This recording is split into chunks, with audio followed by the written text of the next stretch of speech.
Welcome to Building Bridges for Translational Research, a special edition podcast series produced by the Scientist Creative Services team. This series is brought to you by Cytiva, a global provider of technologies and services that advance and accelerate therapeutic development, manufacturing, and delivery. To take preclinical concepts to the market, translational researchers must build strong relationships and forge fruitful partnerships that support their work. In this podcast, we talk with groundbreaking translational researchers and industry experts about their experiences developing technologies and therapies for improving human health and our world at large. In this episode, Niki Spahich from the Scientist Creative Services team spoke with serial entrepreneur George Church, a professor of genetics and leader of synthetic biology at Harvard's Wyss Institute, about his gene editing research and his strategy for spinning translational projects into startup companies.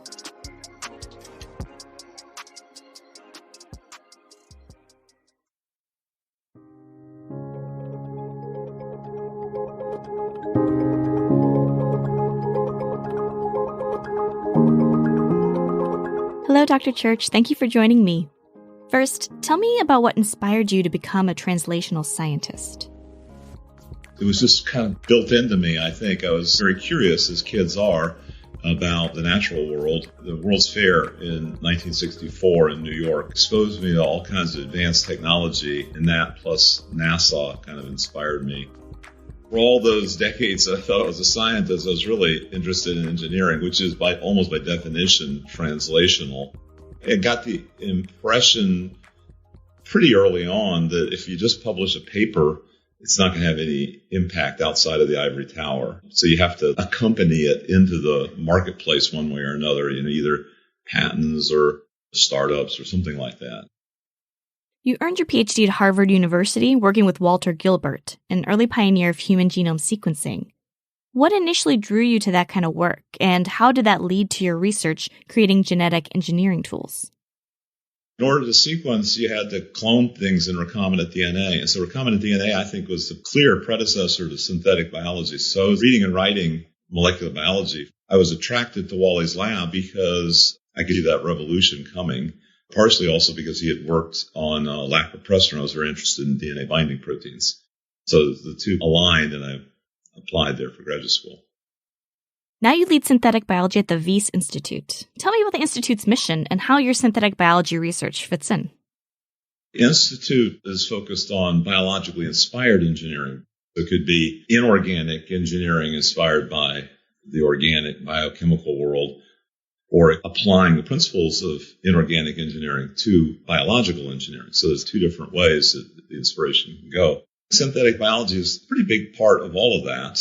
Ours is focused mostly on molecular biology, technologies, anything that you can get from reading and writing DNA, which extends to organ systems, ecosystems, and very complicated things. Even making inorganic materials that could result in all the devices we don't normally think of as synthetic biology, like computers and gears and things like that. You have a large lab group working on myriad projects. How do you organize all of these people working on diverse ventures? I would say we're sort of disorganized and antidisciplinary intentionally. There's no real hierarchy. Tend to have 2 or 3 people per project. Sometimes they'll coalesce into 8 or 10 about the time that they're getting ready to bud off as a startup company, which normally would be quite disruptive, but try to do it gracefully. We have great administrative staff, people to handle the finances, appointments, intellectual property, safety, and ethics. So that helps free up my time for science, which is what I do about 99% of the time. To launch a successful startup company, one needs external support and funding. Were you ever surprised when one of your unique endeavors received attention or backing? The thing that completely surprised me was what I call the Elephant Project, to help endangered species by bringing in diverse DNA from all over the world and back in time up to 1 million years, and using that to give the existing species new places they can occupy in new environments that are less risky for extinction, make them resistant to major pathogens like for elephants, EEHV, and have them contribute to restoring an ecosystem as a keystone species. This checks all the boxes for elephants being rewilded into colder climates like the Arctic. That's something that kind of lingered I kept answering journalists' questions without actually doing much work on it because we didn't have any money, and I didn't have the confidence that it would be fundable by government, by industry, or by philanthropy. It just seemed like it was unfundable, and that became self-fulfilling prophecy because I didn't ask. It was unfunded until finally somebody kind of broke through my self-effacing defenses and said, hey, I think this is fundable. And that was Ben Lamb. He helped form Colossal, and now getting close to $1 billion valuation for this thing that I thought was completely unfundable. You mentioned multiplex gene editing having a lot of potential to affect human health. How does that technology work, and how is it changing what's possible with gene editing? Before CRISPR, we and others were working on editing. Most people editing do 1 or 2 genes at a time, but we were doing a large number of genes using what's called SSAPs, chaperones of single-stranded DNA. The applications of this are making cells accept new amino acids not found in nature and making cells resistant to all viruses. And we finally, this year, have a preprint where we made cell resistant to all viruses. Another one is the transplantable organs, needed 40-some changes to make them compatible with human. And the third one is the extinction of genes, as I mentioned, for the Elephant Project. Tell me more about editing cells for viral resistance. How do you make a cell virus-proof, and what are the practical applications of this strategy? As early as 2013, we made something that was resistant to a surprising number of viruses with just one trick, which was changing one of the 64 triplet codons. We've now changed 3 of them. In particular, changed from coding for serine to coding for leucine, which is a very different amino acid. And we've done it at a high enough level, it's hard for the virus to overcome that. It's changing the genetic code so that the host is using the synonyms, but the virus doesn't know about that trick, and it's still using the old set. It's just broken in so many ways it can't escape. We proved that we can take random viruses, thousands of them that we collect from raw sewage, farm waste, and so forth, and those phages attacked all previous attempts at multivirus resistance, but now no longer break through. Practically in microbes, plants, and animals that are of agricultural or industrial use, there are many cases where viruses can be very disruptive. In human bodies, any transplant, you don't want the transplant to succumb to the same disease that the organ that it's replacing was succumbing to. So HIV attacking the T cells or various hepatitis viruses attacking the liver and so forth. I'd like to get rid of all those risks all at once. How many edits can you make at once with the multiplex technology? We've done 24,000 edits in human stem cells because we're looking at repeats. This is the dark matter that people tend to avoid. They couldn't even sequence it until this year. Many of them are involved in senescence and other diseases. That's a functional reason to do it. There's also a technological reason, which is the repeats are a place where we can record information. So you can think of it as a blank slate where we can write material without necessarily messing up the cellular function. That allows us to put on the order of petabytes of information into a tiny animal like a mouse, distributed through all its repeats in all of its cells. We've started harnessing larger and larger families of repeats in human stem cells. This could provide a recording device, like a flight recorder, but inside of the human body.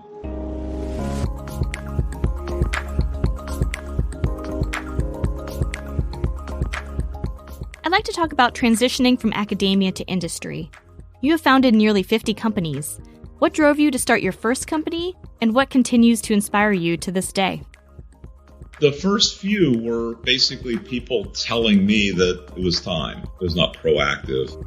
The first one might have been Genome Therapeutics Corp., which was basically clone my lab's multiplex sequencing capabilities, including software, and they made it almost an exact copy to start scaling it up. And that produced the first commercial genome sequence, which was sold to 2 companies, AstraZeneca and Schering-Plough. Then a couple of bold postdocs, notably Francois Vignon and Luhan Yang, started spending out straight out of the lab without senior advisors other than me. And that seemed to work pretty well. Then all the other postdocs right behind them said, if they can do that, we can do that. That's worked out as a model. We could finish each other's sentences because we had this shared postdoc experience. there's better communication, and we all have shared intellectual property. It's just been terrific working with them. They like each other and they help each other out. What are some notable challenges that you or your postdocs face when starting a company? Certainly getting the right business leadership. Sometimes the scientists do that themselves. It's not always a great fit. Sometimes they don't want to be distracted from the science. Sometimes they're not particularly good at the business. Another thing is getting the money. That's become a bit less of an issue because the track record's pretty good. And so it increases the willingness of investors to at least take a look. Getting them to take a look is probably the hardest part. Although getting seed, Series A, Series B, every stage there's some kind of challenge to say that the value is increasing. Hiring and firing people is not that much fun, or at least for me. It's all part of standard management skills. And then finding partners. You want to find sources of income that's separate from investment as soon as possible, because the longer that takes, the more you get diluted and the less control you have, and all sorts of things can go south at that point. Do you have any advice about finding funding partners for other academic researchers who may want to make the transition to industry, but who are coming from labs without startup experience? Don't try to do it too soon. It's much more likely you're going to fail because you couldn't demonstrate a maturity than you're going to get scooped. A lot of people with some justification feel the opposite, but I say wait until you're really ready. And if you get scooped, it probably means that they were more ready than you were. It doesn't help to go out there early. Once you have a product that's kind of selling itself, then asking for money to scale it up. That's a much easier sell than to say, I want money to do the research, dream up the market plan and the business plan. Just trust us until we've come up with those three things. I think that's a much harder argument to make. What are some skills or characteristics that translational researchers looking to make the transition to industry should have? What should they shoot for or avoid? And what do they need to keep up with? An awful lot of biomedical research, it's very esoteric, pure science, which is great. It's the foundation of a lot of things. But their mindset is not necessarily on engineering. If you come from an engineering group, sometimes it's fairly incremental what you're doing, and it's hard to get funding for things that are incremental. Companies can do incremental things because they're already established and they're building on their own intellectual properties. If you're coming in from academia, you have to avoid those two extremes, the highly pure science extreme and the barely incremental extreme. And if you're lucky, you've got something that's truly new and useful. Emerging technologies are terrific in that they level the playing field every couple of years, especially the kind we have for reading and writing DNA and derivatives thereof. The younger people may have a slight advantage there because they're either more flexible or they haven't seen the other way of thinking about things, so they go straight into what's currently feasible. And they sometimes seem to have a sixth sense about what is coming up next. Is certainly a skill. It's taking things that people say is impossible or not useful and saying, well, I think it is. It's like buy low, sell high. That's not an algorithm. That's intuition that sometimes takes a while to develop. Academia and industry both have pros and cons. What is something that a translational researcher can achieve with a startup that they can't staying in academia? Companies typically have trouble doing things that are very risky, where the connection between the pure science and the application is not yet obvious. What you can do by doing a startup is scaling up. Clinical trials, for example, often run in $500 million. That's just hard to get a grant to do that within an academic. Scaling up can be quite distracting. You're doing things that are hard to publish, either for proprietary reasons or because they're incremental and they're not the sort of thing that excites the top journals. And the other thing is deals are hard to do, business to academic. It's just hard for a business to believe that you're going to honor your contract. You're so used to doing grants where you might have milestones, but you're not held to them. The grant runs out and you either renew it or you don't. But in business, you can actually have a contract where you're legally bound to deliver. So all those are things that you can do more easily with a startup. We've covered the importance of partnerships in industry for funding. What are some other partnerships that are important to look out for when it comes to bridging academic research to industry, to interact with patients, or to start a new lab? When you're starting, you have a choice between raising more money to become a master of all the technologies you need, or you can outsource them to a CRO, a contract research organization, or to a fab lab if you're doing fabrication, say integrated circuits. There's a whole bunch of fee-for-service partnerships. There are others where they don't really want to do it as a service. They want an equal partnership where they might get equity in what you're doing or vice versa. Specialized animal research, access to hospital clinics, which even big pharma often needs to ask patent services from lawyers. You don't necessarily have to have an in-house legal team. Almost everything you can imagine, there's somebody out there. In fact, a fair number of startups start out as virtual, meaning that they don't have any real address, any actual people at benches. They're just outsourcing everything. They're just moving things around. And that works for a while anyway. How do you recognize when you're working on something that has the potential to transform healthcare? Is there a light bulb that goes off that makes you think this is the thing that might work? Academic scientists are pretty bad at this in both directions, underestimating what they have and overestimating, everyone's the hero of their own story. You can get some market feedback. When we invented a way of synthesizing genes, it was like 10,000 times cheaper based on synthesis on chips. We suddenly had a lot of people asking us to synthesize a ridiculous number of genes, and we weren't going to be getting any first and last author papers out of this, which was not our only motivation, but it told us it was mature.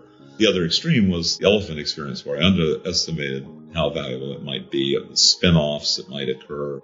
You just have to talk to a lot of people, and sometimes people think that they're going to get scooped. I keep telling my people, you need to worry more about your stuff never getting out than getting scooped. Now, do you have any final words of advice for translational researchers thinking about starting their own companies? It's easy to say follow your dreams, and I believe in that, but you need to be cautious because all the people that are highly successful did follow their dreams, but there's an ascertainment bias. You're seeing only the ones that succeeded, and there are a lot that failed, and they get a lot less press. Even in private conversations, people don't talk much as would be healthy for a realistic assessment. Be cautious while you follow your dreams.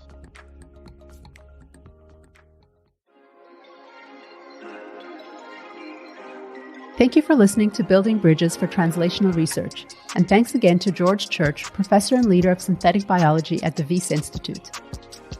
In the next episode, we'll talk to Guangping Gao, professor and director of the Horae Gene Therapy Center at the University of Massachusetts Medical School, about taking his pioneering gene therapy research to industry. To keep up to date with this podcast, follow The Scientist on Facebook and Twitter, and subscribe to The Scientist Lab Talk wherever you get your podcasts.